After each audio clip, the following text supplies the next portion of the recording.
नमस्कार। आज हम जानेंगे कि आखिर धर्म की आवश्यकता ही क्यों है। धर्म क्यों आवश्यक है? आखिर इसका गोल क्या है, पर्पस क्या है? What is the need of धर्म, पर्पस ऑफ धर्म एंड गोल ऑफ धर्म।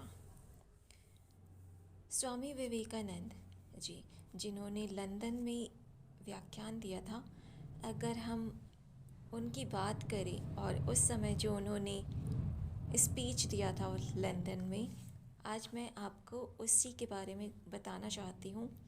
और हम सभी देखेंगे कि उन्होंने पूरा मूल मंत्र ही हमें बता दिया था कि हमें धर्म की आवश्यकता आखिर पड़ती क्यों है।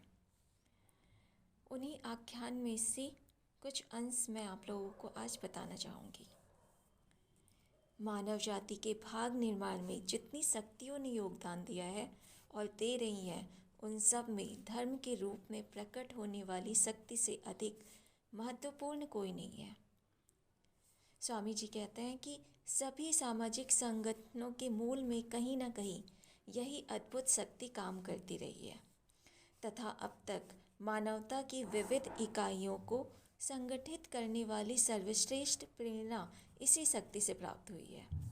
हम सभी जानते हैं कि धार्मिक एकता का संबंध प्रायः जातिगत, जलवायुगत तथा वंशानुगत एकता के संबंधों से भी दृढ़तर सिद्ध होता है। यह एक सर्वविदित तथ्य है कि एक ईश्वर को पूजने वाले तथा एक धर्म में विश्वास करने वाले लोग जितना दृढ़ और दृढ़ता से और शक्ति से एक दूसरे के साथ खड़े होते हैं, एक दूसरे का साथ देते हैं, वह एक ही वंश के लोगों की बात ही क्या, भाई भाई में भी देखने को नहीं मिलता। धर्म के प्रादुर्भाव को समझने के लिए अनेक प्रयास किए गए हैं। अब तक हमें जितने प्राचीन धर्मों का ज्ञान है, वे सब एक यह दावा करते हैं कि वे सभी अलौकिक हैं, मानो उनका उद्भव मानव मस्तिष्क से नहीं बल्कि उस स्रोत से हुआ है जो उसके बाहर है। आधुनिक विद्वान जो सिद्धांतों के बारे में कुछ अंश तक सहमत है, एक धर्म का आत्म मूलक सिद्धांत और दूसरा असीम की धारणा का विकास मूलक सिद्धांत। अगर हम सिद्धांतों की बात करें तो यहाँ पर दो सिद्धांत माने गए हैं। एक है धर्म का आत्म मूलक सिद्धांत और दूसरा असीम की धारणा का विकास मूलक सिद्धांत। पहले सिद्धांत के अनुसार पूर्वजों की पूजा से ही धार्मिक भावना का विकास हुआ। दूसरे के अनुसार प्राकृतिक शक्तियों को व्यक्त स्वरूप देने से धर्म का प्रारंभ हुआ।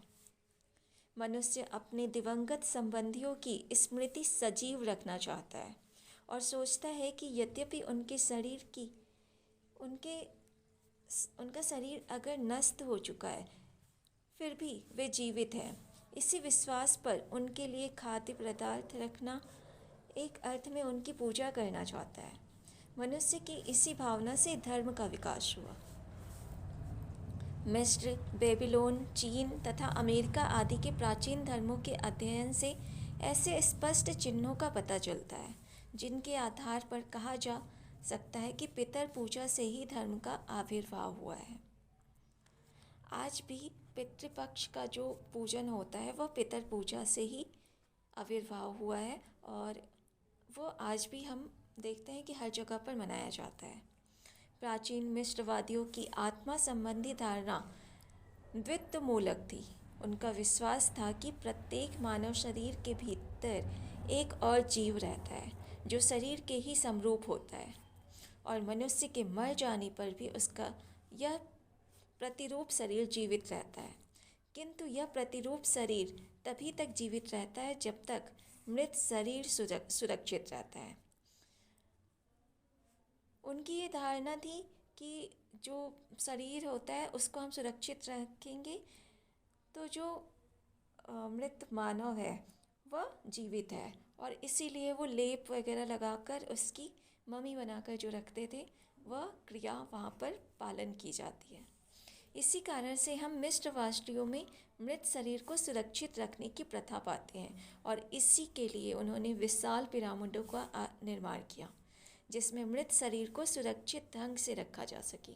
उनकी धारणा थी कि अगर इस शरीर को किसी तरह की क्षति पहुंची तो उस प्रतिरूप शरीर को ठीक वैसी ही क्षति पहुंचेगी। यह स्पष्टता पितर पूजा है। बेबीलोन के प्राचीन निवासियों में भी प्रतिरूप शरीर की ऐसी ही धारणा देखने को मिलती है, यद्यपि वे कुछ अंश में इससे भिन्न हैं। वे मानते हैं कि प्रतिरूप शरीर में स्नेह का भाव नहीं रह जाता। उनकी प्रेतात्मा भोजन और पेय तथा अन्य सहायता के लिए जीवित लोगों को आतंकित करती रहती है। उनका ये भी मानना था कि अगर उनको कुछ भोजन या फिर जल या फिर उनको अगर कुछ कमी होती है तो वे जो जीवित लोग होते हैं उनको डराकर उसे प्राप्त करना चाहते हैं। इसीलिए वे अपने बच्चों तथा पत्नी तक के लिए उसमें कोई प्रेम नहीं रहता था। प्राचीन हिंदुओं में भी इस पितर पूजा के उदाहरण देखने को मिलते हैं।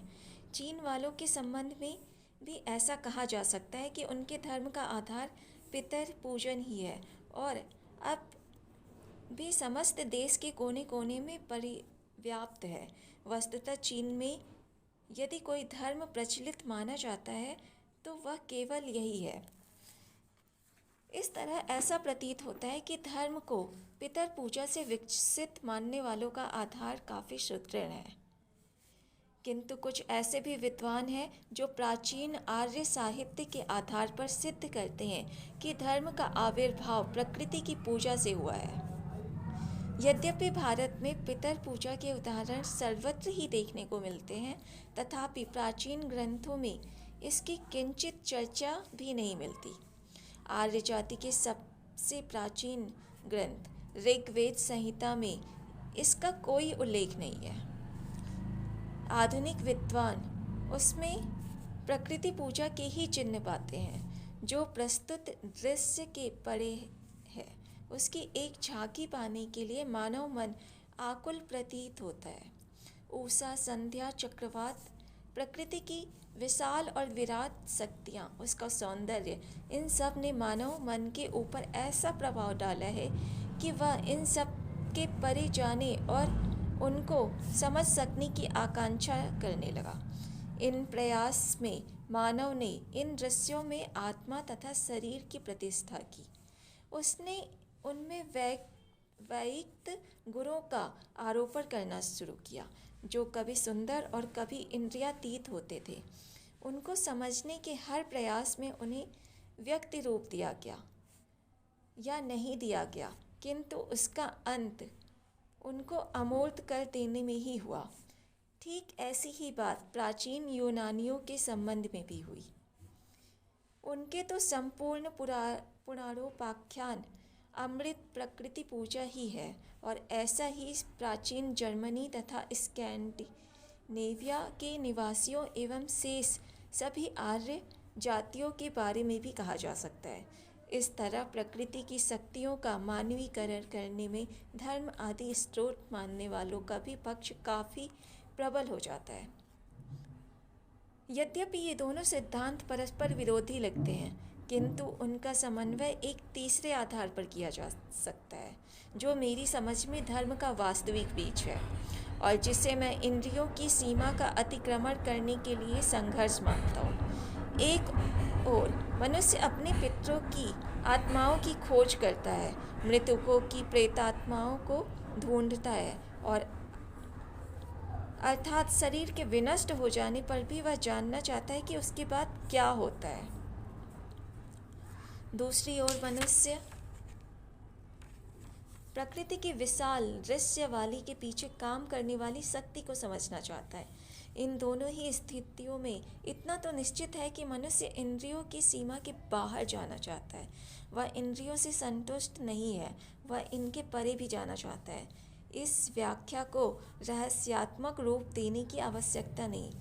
स्वामी जी कहते हैं कि मुझे तो यह बिल्कुल स्वाभाविक लगता है कि धर्म की पहली झांकी स्वप्न में मिली होगी। स्वामी विवेकानंद जी कहते हैं कि मनुष्य अमरता की कल्पना स्वप्न के आधार पर कर सकता है। कैसी अद्भुत है स्वप्न की अवस्था। हम जानते हैं कि बच्चे तथा कोरे मस्तिष्क वाले लोग स्वप्न और जागृत स्थिति में कोई भेद नहीं कर पाते। उनके लिए साधारण तर्क के रूप में इससे अधिक और क्या स्वाभाविक हो सकता है कि स्वप्नावस्था में भी जब शरीर प्रायः मृत सा हो जाता है तब भी मन के सारे जटिल क्रियाकलाप चलते रहते हैं। अतः इसमें क्या आश्चर्य यदि मनुष्य हट यह निकाल ले कि इस शरीर के विनष्ट हो जाने पर इसकी क्रियाएं जारी रहेंगी। मेरे विचार से अलौकिकता की इससे अधिक स्वाभाविक व्याख्या कोई और नहीं हो सकती है और स्वप्न पर आधारित इस धारणा को क्रमशः विकसित करता हुआ मनुष्य ऊंचे से ऊंचे विचारों तक पहुंच सका होगा। हाँ, यह भी अवश्य ही सत्य है कि समय पाकर अधिकांश लोगों ने यह अनुभव किया है कि स्वप्न हमारी जागृत अवस्था में सत्य सिद्ध नहीं होते और स्वप्नावस्था में मनुष्य का कोई नया अस्तित्व नहीं हो जाता, बल्कि वह जागृत अवस्था के अनुभवों का ही स्मरण करता है। किंतु जब तक इस दिशा में अन्वेषण आरंभ हो गया था और अन्वेषण की धारा अंतर्मुखी हो गई और मनुष्य ने अपने अंदर अधिक गंभीरता से मन की विभिन्न अवस्थाओं का अन्वेषण करते करते जागृतावस्था और स्वप्नावस्था से परे कई उच्च अवस्थाओं का आविष्कार किया। स्वामी विवेकानंद जी कहते हैं कि संसार के सभी संगठित धर्मों में इन अवस्थाओं की चर्चा परमानंद या अंतःस्फुरण के रूप में मिलती है। सभी संगठित धर्म में ऐसा माना जाता है कि उनके संस्थापक पैगंबरों एवं संदेहवाहकों ने मन में इन अवस्थाओं में प्रवेश किया था और इनमें उन्हें एक ऐसी नवीन तथ्यमाला का साक्षात्कार हुआ था जो आध्यात्मिक जगत से संबंध है। उन अवस्थाओं में उन महापुरुषों को जो अनुभव हुए वे हमारे जागृता अवस्था के अनुभवों से कहीं अधिक ठोस साबित हुए। इसके लिए एक एग्जाम्पल स्वामी विवेकानंद जी ने दिया था कि अगर तुम ब्राह्मण धर्म को ले लो, ऐसा कहा जाता है कि वेद ऋषियों द्वारा रचित है। ये ऋषि ऐसे संत थे जिन्हें विशिष्ट तथ्यों का अनुभव हुआ था। संस्कृत शब्द ऋषि की ठीक परिभाषा है, मंत्रों का दृष्टा। अगर ऋषि को हम परिभाषित करें तो इसका मतलब है कि मंत्रों का दृष्टा। ये मंत्र वेदों की ऋचाओं के भाव है। इन ऋषियों ने यह घोषित किया कि उन्होंने कुछ विशिष्ट तथ्यों का साक्षात्कार अनुभव किया है। अगर अनुभव शब्द को इंद्रियातीत विषय में प्रयोग करना ठीक है तो तब उन्होंने अपने अनुभवों को लिपिबद्ध किया। हम देखते हैं कि यहूदियों और ईसाइयों में भी इसी सत्य का उद्घोष हुआ था। तो इस प्रकार हम देखते हैं कि धर्म की आवश्यकता क्यों हुई, इसका ये पार्ट 1 है और हम इस पर आगे और भी चर्चा करेंगे। आज का जो स्वामी विवेकानंद जी का लंदन में दिया हुआ जो ये व्याख्यान है, जो स्पीच है, आप लोगों को काफ़ी सारे तथ्यों से आप जिसके बारे में जानना चाहते हैं उसके बारे में आपको पता लगा होगा और हम इसकी चर्चा आगे दूसरे पार्ट में 2 में करेंगे और फिर से मिलेंगे। धन्यवाद।